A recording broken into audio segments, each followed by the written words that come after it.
Hello guys, so hope you are doing good. So in today's class, we are going to discuss about the Mauryan Empire as well as the administration. So basically, you might have studied in school days about the Mauryan Empire, the Great Ashoka. Why do we call him the Ashoka the Great? Not about, what about the other kings? So if you just take any kingdom, there will be one king. So he'll be portrayed as very great, great scholar as well as a great person. So in the same theme, so in Mauryan Empire also, we have one king as a great person, the Ashoka the Great. So that is what we are going to discuss in this class. So Mauryan Empire, you know about that origin, how it formed, and then the Chandragupta Maurya, Bindusara, and finally Ashoka the king. And after Ashoka, what happened to this empire? It just got faded away. Why? What happened? So first, how did they origin? We have to discuss about it. So Mauryan Empire. What is the meaning of Maurya or Mauryan?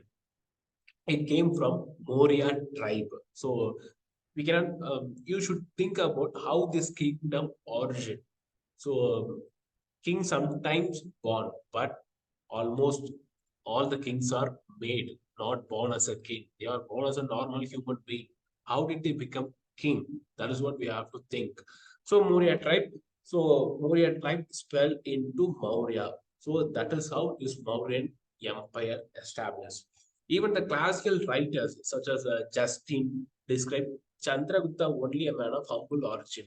So in this empire we should know about, it was a humble origin, not like just killing, slaughtering humans and capturing the places. It was not like that. It's clearly mentioned that it was a humble origin. Pataliputra was the capital that you have studied in the school days. So then finally, after Chandragupta Maurya, Bindusara assigned to the throne. So he didn't have any kind of sage wars, cruel kind of wars.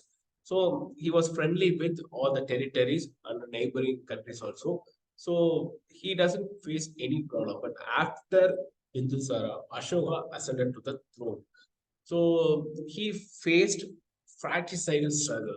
So kind of struggle for the throne, killed 99 brothers and spared the final younger brother. So we had a lot of controversies, but in his instinct, but is in his what inscription, he mentioned that he didn't kill his family. So he just quoted here, given important position to his brothers and family person. So how this person could be a cruel one, like killing the family own family persons, and he asked him to the throne. So believable or not, it's according to our perspective. According to the sources, we have to believe this. So there were two myths also. He killed 100 brothers and ascended the throne. And also he alleged war of succession appears. So, but in his edicts, he speaks about his family's many years after his coronation. So finally, he ascended to the throne and he was started to rule. So after that, what happened?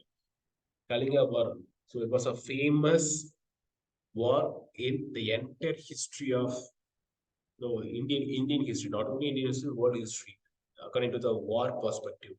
So before that, we would like to discuss about the Mauryan administration also, how clearly they have framed the administration. So the empire was divided into four provinces with the imperial capital at Pataliputra. From Ashokan edicts, the name of four provincial capitals were Tusali in the east and Ujjain in the west and Suvangari in the south and Taxila in the north. So according to Megasthenes, he explained that the empire exercised a military of 6 lakh infantry, 30,000 cavalry and 9,000 war elephants. So for the purpose of internal and external security, there was a vast espionage system was there to keep a watch on the officials and messages went to and from. Kings appointed officials to collect taxes from herders, farmers, traders, and craftsmen, etc. The king was the center of administrative superstructure, and king used to select ministers and high officials. This is what they have framed.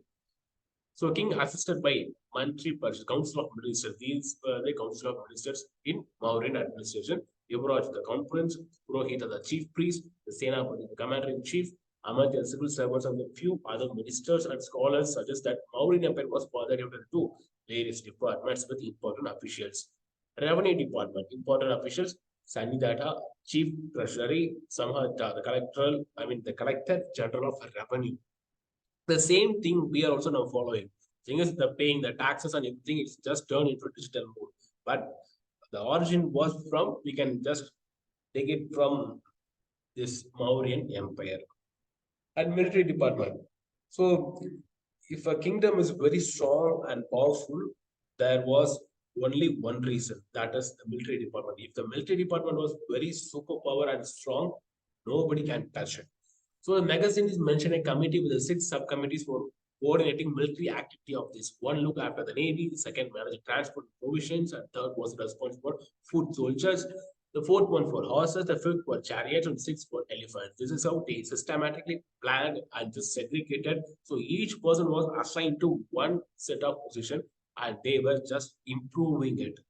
Espionage system, department. So Mahamadhya Pasapara control the Purushas, sacred agents. Even that day, the rule that here, you just think about how this espionage secret agents, they just enacted it. Police department, jail was known as Bandhan, Bandhan Gara, and it was different from lockup called Charaka.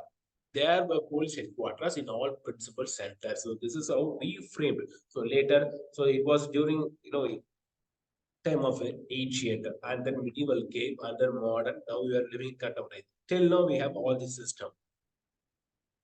And then provincial and local administration. These were important officials. You can just read out the names because I do not read it. You can we can save much time. And then Megasin is referred for 6 committees, of which 5 were to look after Pataliputra's administration, industries, foreigners, and registration of birth and death, trade, manufacture, and sale of goods, and collection of sales tax were under the control of administration. So the entire empire was running under the administration. If the administration goes wrong, everything will get collapsed. So this is how they framed systematically. And finally, I would like to give the conclusion about the Kalinga War. So why this, Ashoka captured the place Kalinga, why he wanted to do that? So there were many political reasons. So Kalinga was a thorn in the body political of the Mauryan Empire, and as much he could have passed a threat to his dominion. Conquest of Kalinga was important because strategic and economic point of view. So that is why he wanted to capture that place.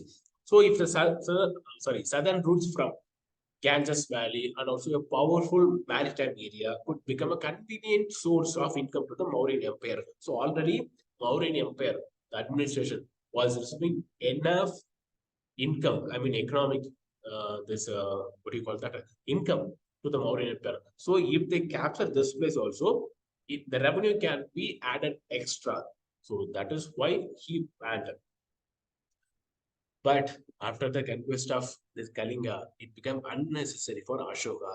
What happened to him? Why it changed? So after this war, the Kalinga war, 6 lakh infantry. So as we mentioned, so 9,000 war elephants. So everyone went over there, and the entire place turned into bloodbath. So after this war, he decided never to wage any other war, and also instructed his sons and grandsons never to wage such war. A true conquest is not that by arms, but a conquest by piety and virtue. Dharma Vijaya, we used to call that in the administration language. He took care of all welfare of the people, adopted non-violence and Buddhism. So you may ask that why he suddenly changed, because he saw very cruel, the way of capturing the place. So even the entire place was filled with blood. So something it changed him. So that's why he took and adapted non-violence. So least political event of his region, Kalinga War was the only battle in the world where the conqueror gave up his sword and just forbade his kingdom. You just read all the history about the wars or anything.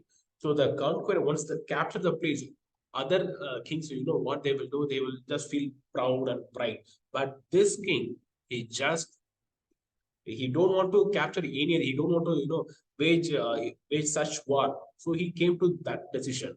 So this is what made him to spread Buddhism and peace and non-violence everywhere. So totally 137 year the Mauryan Empire ruled, and after that, what happened to them? So there were no strong rulers, so the empire got declined.